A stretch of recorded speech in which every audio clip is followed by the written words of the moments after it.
আমি আমাদের চোখের পানি তাদের কোনো প্রয়োজন নাই, আমাদের মায়া কান্নার গাজাবাসীর কোনো প্রয়োজন নাই। গাজাবাসীর প্রয়োজন অর্থনৈতিক সাপোর্ট, গাজাবাসীর প্রয়োজন সামরিক সাপোর্ট, গাজাবাসীর প্রয়োজন এমন একটা জাইশ, এমন একটা ফোর্স যেটা বাহির থেকে গিয়ে বাইতুল মুকাদ্দাসকে উদ্ধার করবে ইনশাআল্লাহ।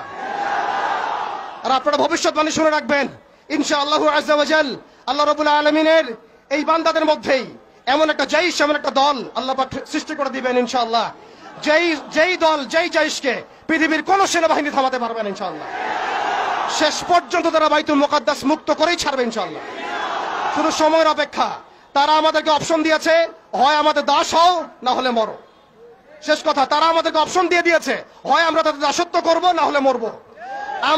আমরাও বলে দিচ্ছি, আমরা দাসত্ব করব না, আমরা হয় শহীদ হব অথবা স্বাধীনতা ছিনিয়ে নিয়ে আসবো ইনশাআল্লাহ। হয় আমরা শহীদ হব না হলে স্বাধীনতা ছিনিয়ে নিয়ে আসবো ইনশাআল্লাহ।